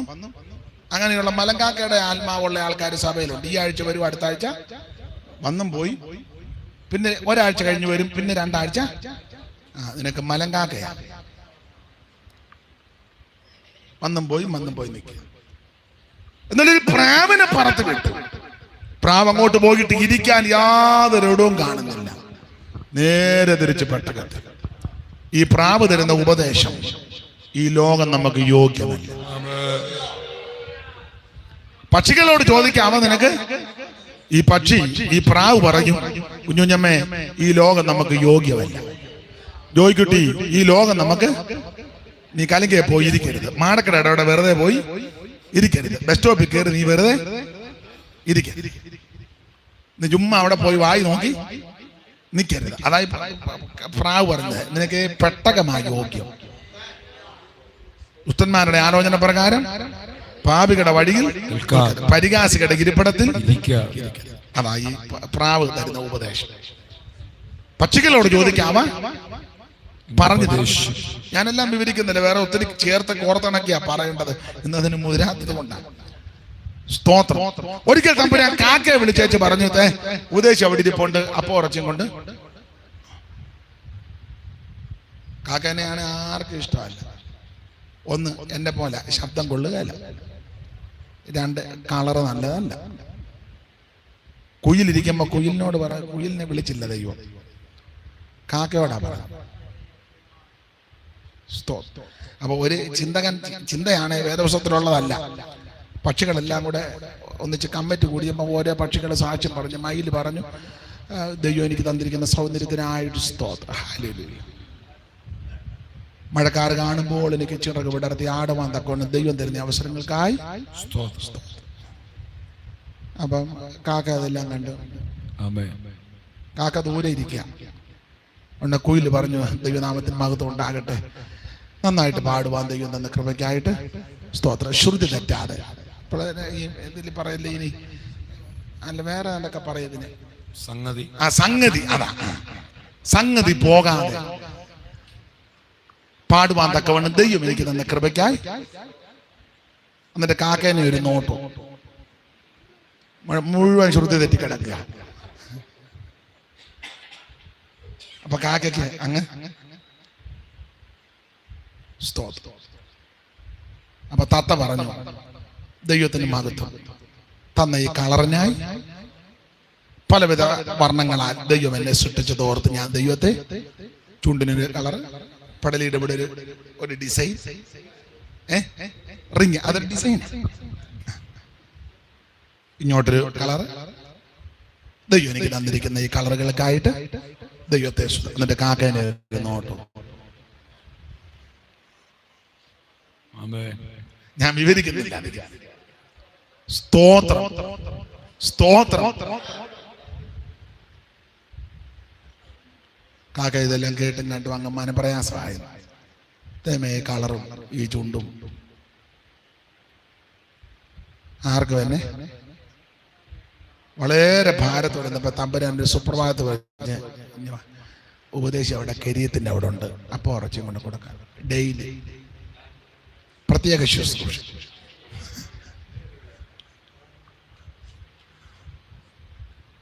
എന്റെ ചിന്ത പറഞ്ഞ് കാക്ക പറയും, നിന്റെ കളറ് വിഷയമല്ല, നിന്റെ സ്വരവും വിഷയമല്ല, തക്ക സമയത്ത് ദൈവം നിന്നെ മാനിക്കും. കളറൊന്നും വിഷയമല്ല. നമ്മൾ പറഞ്ഞു, ചില പറഞ്ഞു, അയ്യോ ഈ കളറായി പോയത് കൊണ്ടാ പാസ്റ്റർ വിഡ്ഢി. ഇന്ന് പേപ്പറിൽ കണ്ടില്ലയോ, ഇന്ത്യയുടെ പ്രഥമ വനിത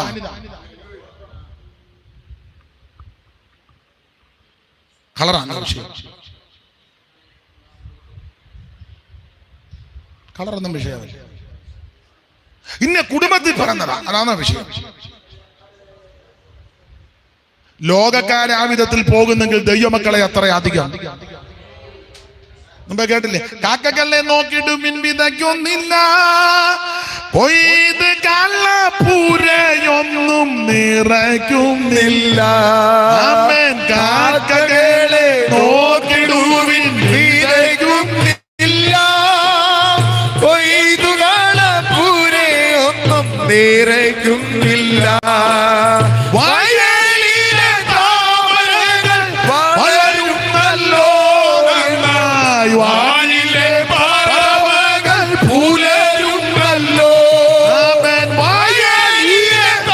ഒരു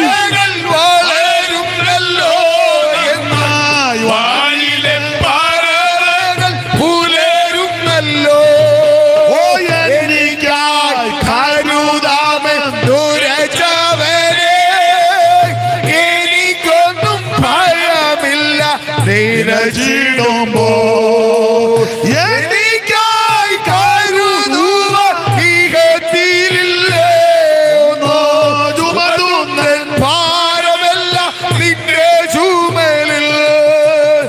എനിക്കായി കരുതുവാൻ ഇഹത്തിലില്ലേ ചുമത്തുന്ന ഭാരമല്ല നിന്റെ ചുമലിൽ. ദൈവത്തിന് മഹത്വം കൊടുക്കുക. പക്ഷികളോട് ചോദിക്കാമ പറഞ്ഞു തരും.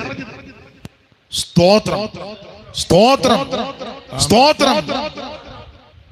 നിങ്ങൾ അമ്മമാരായതുകൊണ്ട് നിങ്ങൾക്ക് പെട്ടെന്ന് അറിയും. ഇപ്പോഴത്തൊന്നും പറഞ്ഞാൽ എല്ലാവർക്കും അറിയത്തില്ല. പണ്ടൊക്കെ നിങ്ങൾ ഞങ്ങളുടെ വീട്ടിൽ അമ്മ ചെയ്ത് കണ്ടിട്ടുണ്ട്. കോഴിയെ കൊത്തിച്ചിറക്കും. തള്ളക്കോഴിക്ക് 10-15 മുട്ടയൊക്കെ വെക്കും.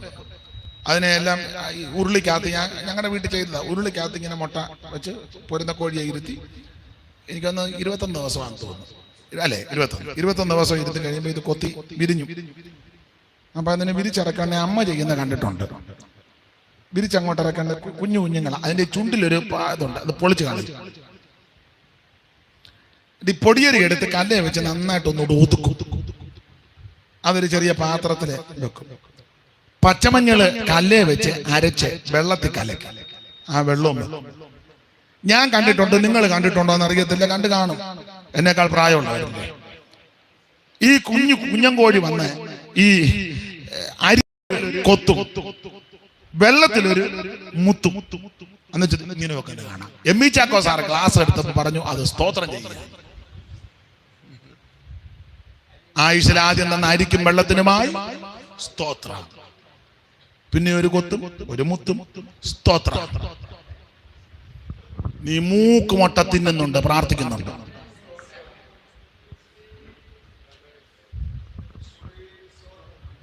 ഭക്ഷണം കൊണ്ടുവെക്കുമ്പോൾ നീ കുറ്റം പറയുന്നതല്ലാതെ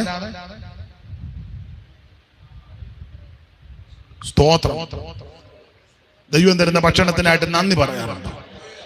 ഈ കോഴിക്കുഞ്ഞുങ്ങൾ പറയും, തങ്കച്ച നീ പ്രാർത്ഥിച്ചേച്ച് ദൈവത്തെ മഹത്വപ്പെടുത്തും. നിന്റെ വീട്ടിലുണ്ടാക്കുന്ന ഭക്ഷണമാണ് നീ അധ്വാനിച്ചു കൊണ്ടുവന്ന കാശ് കൊണ്ടൊക്കെ. അധ്വാനിക്കാൻ ആരോഗ്യം ദൈവം തന്നതുകൊണ്ടല്ലേ. ഭക്ഷ്യവിഷവാദയേക്കാൾ ഇത്രയും ദൈവം നിന്നെ പുലർത്തിയില്ലേ. ഇതിനെല്ലാം നീ ദൈവത്തിന് നന്ദി പറയണം. കോഴിക്കുഞ്ഞുങ്ങൾ പറയും, നീ പ്രാർത്ഥിക്കാതെ യാപ്പാടടിക്കരുത്. നിങ്ങൾ പെന്തിക്കോസ്തുകാരുടെ ചില കല്യാണത്തിന് പോയി പ്രാർത്ഥിക്കുന്നവനെ അങ്ങ് കഴിക്കില്ലയോ ചിലര്. എന്നാൽ ചിലര് പ്രാർത്ഥിക്കാനായിട്ട് വെയിറ്റ് ചെയ്യും. ഈ ഏരിയയിലൊക്കെ ഞാൻ കണ്ടിട്ടുണ്ട്. കല്യാണം നടക്കും, ഇവിടെ വ്യാപാരം നടക്കും. എല്ലായിടത്തും അല്ല, എനിക്ക് ഞാൻ കണ്ടിട്ടുണ്ട്. അവിടെ അങ്ങനെ, അവിടെ ശുശ്രൂഷ, ഇവിടെ നല്ല പെരുക്ക്.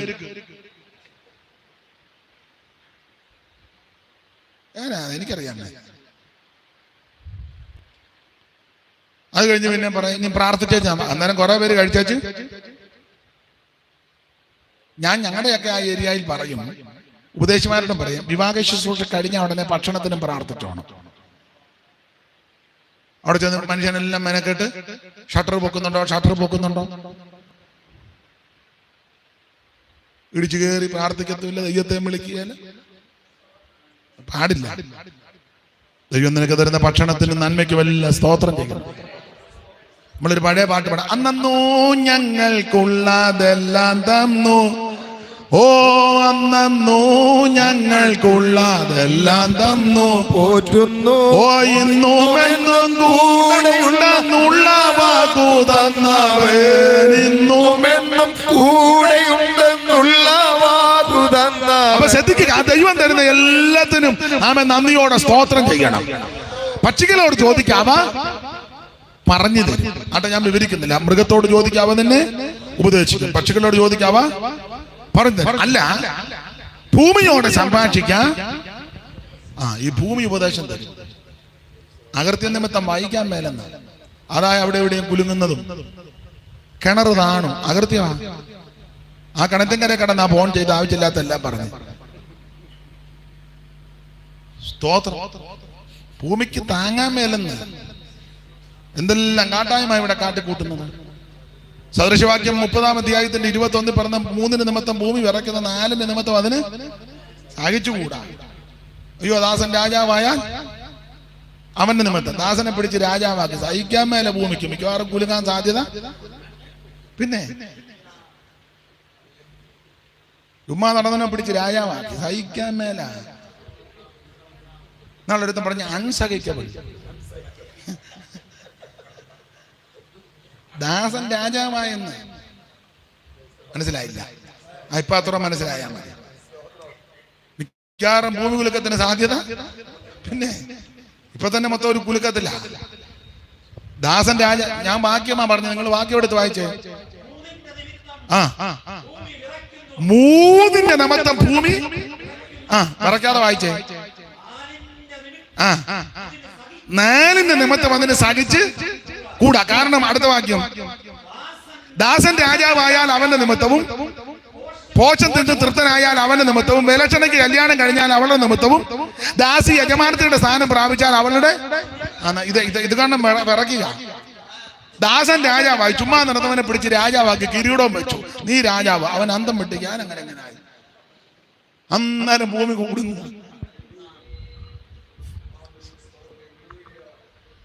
സ്തോത്രം. ദാസി യജമാനത്തിയുടെ സ്ഥാനം പ്രാപിച്ചു. വീട്ടുവേലയ്ക്ക് കൊണ്ടുവന്നതാ. അവള് മിടുക്കിയായിരുന്നു. അമ്മാമ്മയെ അടിച്ച് പുറത്താക്കി വെച്ച് അവൾ അച്ചായന്റെ കൂടെ താമസിക്കുന്നു. മിടുക്കിയല്ലേ? അച്ചായന്റെ വൈഫ് എന്ത് ചെയ്യും? പുള്ളിക്കാരി ഇപ്പൊ അനാഥാലയത്തിലാന്നാ. സിസ്റ്റർ, ഞങ്ങളുടെ മാരേജ് കഴിഞ്ഞു. ഹസ്ബൻഡ്, അയ്യോ എന്തൊരക്രമം. നിങ്ങളിപ്പോ ചിന്തിക്കുന്നത് എവിടാണ് നടന്ന സ്ഥലമൊന്നും ഞാൻ ഇപ്പൊ പറയുന്നില്ല. വീട്ടുവേലയ്ക്ക് വന്നവളാ അവളിപ്പോ അച്ചായനുമായിട്ട്. അച്ചായൻ ഇപ്പൊ അമ്മാമ്മയോട് മിണ്ടുക പോലുമില്ല. മറ്റേ അച്ചായൻ ആഴ്ചയിൽ ഒന്നെങ്കിലും അമ്മാമ്മയ്ക്ക് ഫോൺ ചെയ്യുന്നതാ. സൂസമ്മ എന്നാ ഉണ്ട്, സൂസമ്മ വിശേഷം. വീട്ടുവേലയ്ക്ക് വന്നവള് അച്ചായനെ കറക്കി കുപ്പിയിലാക്കി. മിടുക്കിയല്ലേ? അച്ചായൻ ഇപ്പൊ അവളോടെ എല്ലാം പറയുള്ളൂ. മോളി എങ്ങനെയാ നമ്മുടെ കാര്യങ്ങള്? ഗ്യാസ് എടുത്തോ? വീട്ടുവേലയ്ക്ക് വന്നവളോട് ചോദിക്കുന്നത് ഗ്യാസ് എടുത്തു. പിന്നെ ഭാര്യ എന്തിനാ വിളിക്കുന്നത്? അവക്ക് ഗ്യാസ് ഉണ്ടല്ലോ.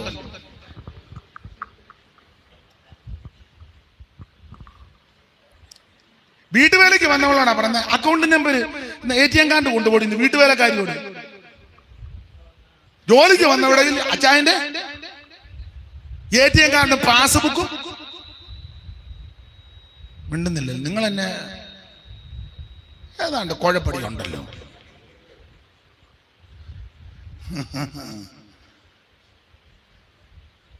ദാസി യജമാന. അബ്രഹാമിന്റെ വീട്ടിൽ അതാ നടന്നത്. മിസ്രയീമിൽ ദാസിയ. നേരെ ഇപ്പൊ യജമാനത്തിയുടെ സ്ഥാനമായി. പ്രശ്നം ഇന്ന് വരെ തീർന്നിട്ടില്ല. പ്രസംഗിക്കുമ്പോഴും പ്രശ്നമാണ്. ഈ ഭൂമി അത് പറഞ്ഞുകൊണ്ടിരിക്കുക. വിലക്ഷണയ്ക്ക് കല്യാണം കഴിഞ്ഞ ലക്ഷണം കെട്ടവള. അവക്ക് കല്യാണം നടന്ന അവള് ഭൂമിയിൽ ഒരു പെണ്ണുങ്ങളെ വെച്ചേക്കുകയല്ല.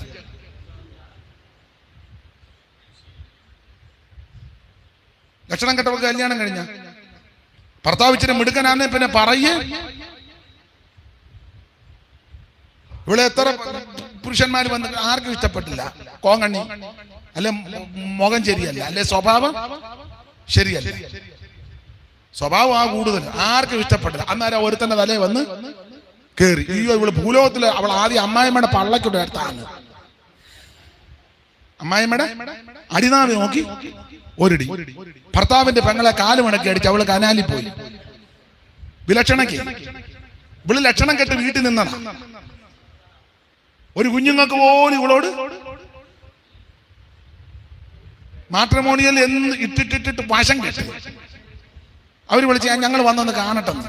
അവര് വന്ന് കണ്ടപ്പോ അവർക്ക് ഞങ്ങൾ പിന്നെ വിളിക്കാന്ന്. പിന്നെ വിളിച്ചപ്പോഴെല്ലാം പരിധിക്ക് പുറത്ത്. അവര് പരിധിക്ക് പുറത്തില്ല, അവര് വേറെ കല്യാണം കഴിച്ച് പരിധിക്ക് അകത്താ. നിന്നെ ഇഷ്ടമല്ലതാ വിലക്ഷണ. സ്തോത്രം. അങ്ങനെയുള്ളവർക്ക് അവൾക്ക് കല്യാണം നടന്നാലുള്ള സംഭവമാണ്. അവൾ ആദ്യം അമ്മായിയപ്പനെ കൈവശം കൊടുക്കും. അയാളെ വേണ്ട മന്ദബുദ്ധിയായിട്ട് നടക്കുന്ന ആറാമടെ കൂടെ.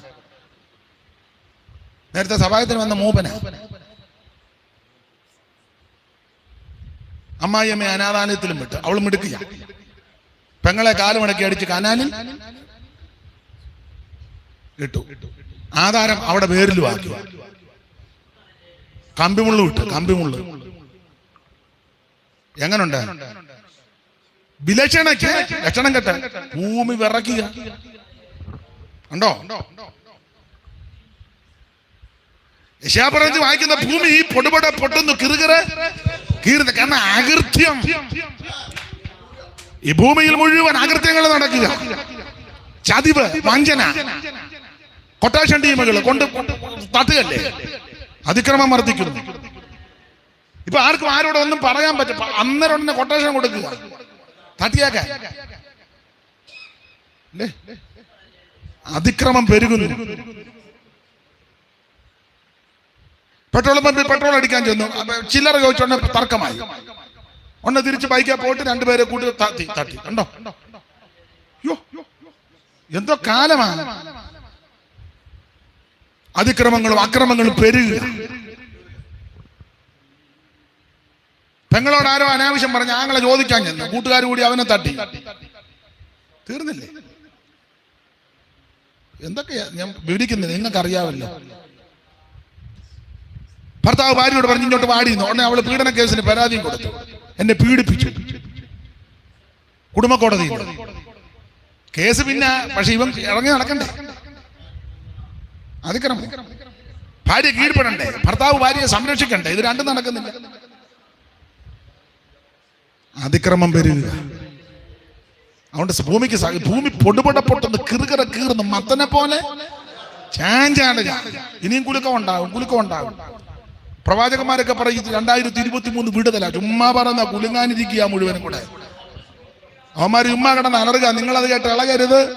അവിടെ വിടുതലാണ്. കോട്ടയത്ത് വിടുതലുണ്ട്, കോയമ്പത്തൂർ വിടുതലുണ്ട്, പിന്നെ പുത്തരിക്കണ്ട മൈതാനത്ത് ചുമ്മാ നീ വണ്ടിക്കൂലി മുടക്കി പോകുക എന്നല്ലാതെ ഇത് പിന്നെയും വിനയായി തീരുക. അമ്മമാർക്ക് ഇച്ചിരി കോവിഡ് ആയതുകൊണ്ട് ഇച്ചിരി രംഗത്തിറങ്ങാതെ പമ്മി ഇരിക്കുകയായിരുന്നു മാളത്തിനകത്ത്. ഇപ്പൊ പയ്യെ എല്ലാവരും വിടുതൽ ശുശ്രൂഷ. കോവിഡിന്റെ സമയത്ത് ഒരു ശുശ്രൂഷ ഇല്ലായിരുന്നു, എല്ലാവരും ശുശ്രൂഷ. ഇപ്പോൾ സിസ്റ്റർ ശുശ്രൂഷിക്കുന്നു, ബ്രദർ ശുശ്രൂഷിക്കുന്നു. കോവിഡിന് എവിടെ ആയിരുന്നു ശുശ്രൂഷ?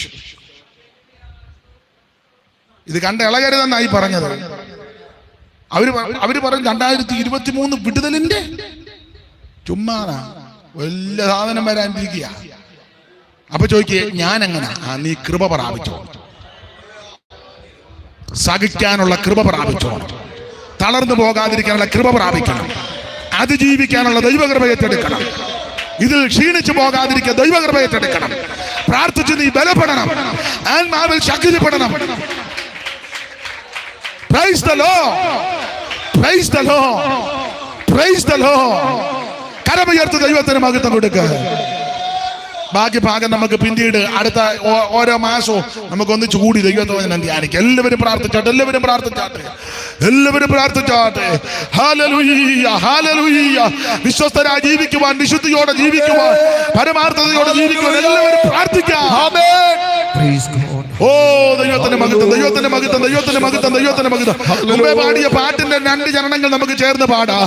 സിംഹത്തിൻ പുക എനിക്ക് ഗീകന്നാലോ, അഗ്നിയിലെന്നെ വലിച്ചെറിഞ്ഞാലോ, സിംഹത്തിൻ പുക എനിക്ക് ഗീകന്നാലോ, അഗ്നിയിലെന്നെ വലിച്ചെറിഞ്ഞാലോ, ഉള്ളകാലങ്ങോ പ്രതിസന്ധികളിൽ, ഉള്ളകാലങ്ങോ പ്രതിസന്ധികളിൽ വീഴാതെ നിർത്തേണമേ. ഓ എന്നെ വീഴാതെ നിർത്തേണമേ.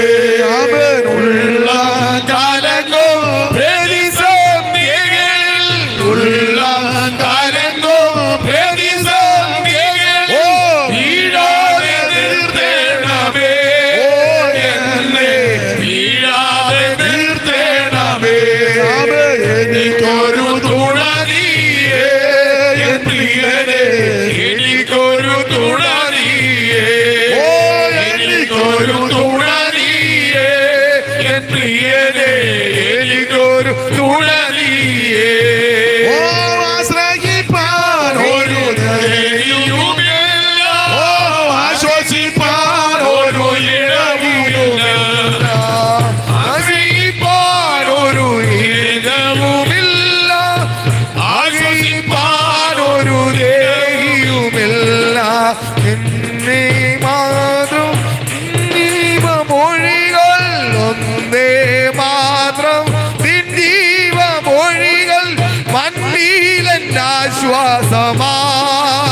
എനിക്ക് മണ്ണിലെന്നാശ്വാസമാ എനിക്കൊരു തുണ നീയേ എൻ പ്രിയനേ